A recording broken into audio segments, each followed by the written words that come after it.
सुप्रभात बच्चों, आपकी कक्षा में आपका बहुत बहुत स्वागत है। आशा है आप लोग सुरक्षित होंगे, स्वस्थ होंगे, प्रसन्न होंगे। हमने पिछली वीडियो में माता का आंचल पाठ पढ़ा था, जिसमें हमने पढ़ा था कि जो भोलानाथ हैं वो अपने पिताजी से अत्यधिक लगाव रखते हैं और सारे काम, सोना, उठना, बैठना, पूजा करना, खाना पीना खाना, नहाना, घूमना, सारे काम जो हैं वो अपने पिताजी के संग ही करते हैं। और उनका माता से जो रिश्ता है वो सिर्फ दूध पीने भर का है। और जब भी उनकी माता जी को मौका मिलता है तो वो भोलानाथ को पकड़कर ज़बरदस्ती उनके बालों में तेल डाल देती हैं, उनकी चोटी बना देती हैं, उनको सुंदर सुंदर कपड़े पहना देती हैं और बिल्कुल कन्हैया की तरह उनको तैयार कर देती हैं। लेकिन भोलानाथ को ये सब अच्छा नहीं लगता है, क्योंकि चोटी करवाने में, बाल तेल लगवाने में उनके बाल खींचते हैं।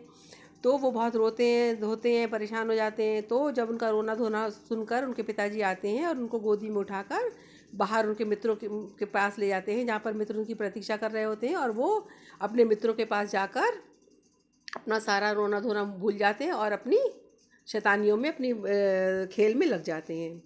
अब हम ये देखेंगे कि जो भोलानाथ जी थे वो आखिर कौन कौन से खेल खेला करते थे, उनके बचपन के खेल क्या क्या हुआ करते थे।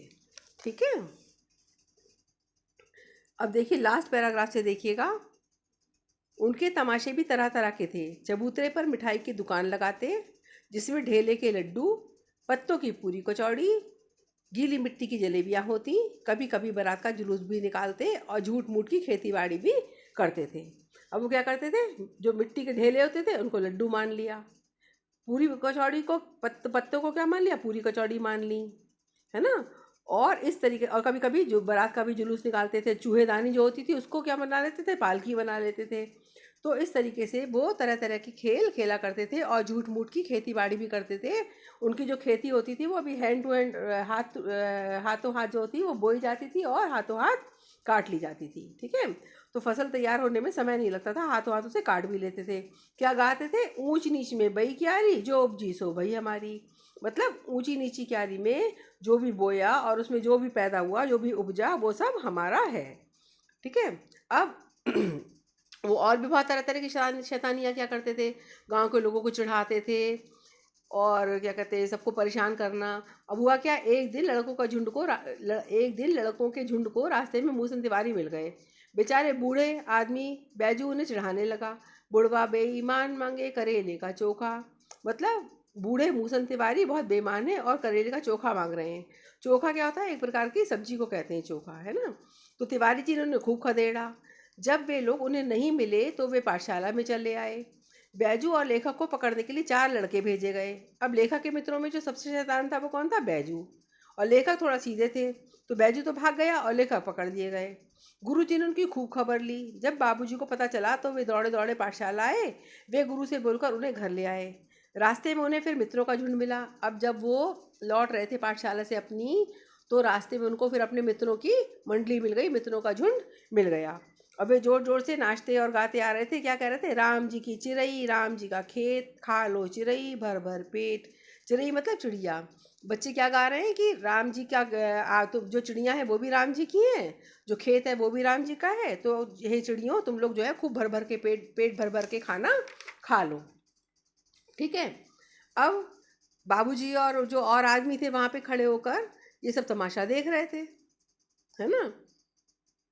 तमाशा, बाबूजी और गांव के आदमी खड़े होकर ये तमाशा देखते और हंसते हुए कहते कि चिड़िया की जान जाए पर लड़कों का खिलौना। मतलब वो चिड़िया, अब कुछ कोई नहीं मिला तो वो चिड़ियों के ही पीछे पड़ गए।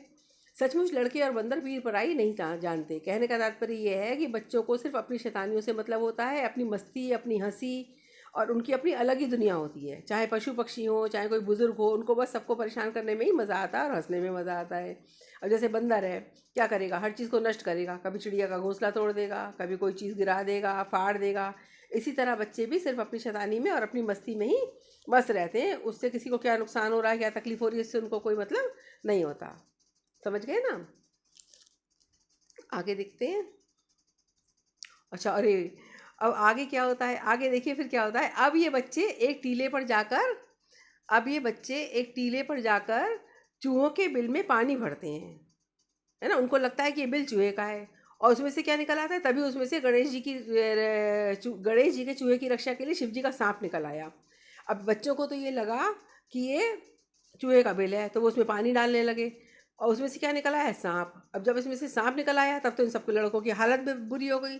सब अपने अपने घर की ओर भागे, सब रोते चिल्लाते सब भाग गए। कोई औंधा गिरा, कोई चारों खाने चित्त, किसी के सर में चोट, किसी के दांत टूटे, किसी के घुटने फूटे, है ना। और सभी गिरते पड़ते अपनी अपनी ओर घर की ओर भागे। अब उनकी सारी देह लहूलुहान हो गई, पैरों में कांटों की भरमार थी। लेखक तो बेचारे सारे गिरते पड़ते घर पहुंचे तो तब तक वो बेचारे सारे लहूलुहान हो चुके थे। जब वह अपने घर में घुसा तो बाबूजी ने आवाज़ दी, पर उस आवाज़ को अनसुनी करता हुआ वह मैया की गोद में जाकर रुका। बाबूजी जब ये रो रहे थे, इनके चोट लग गई थी, तो इनको बाबूजी ने आवाज़ दी, लेकिन इन्होंने बाबूजी की आवाज़ को अनसुना कर दिया और सीधे माँ की गोद में जाकर रुके। मैया चावल साफ कर रही थी। भोलानाथ को जोर जोर से रोता देखकर माँ भी रो पड़ी और भय का कारण पूछने लगी। जल्दी से हल्दी पीसकर उसने घावों पर लगाई।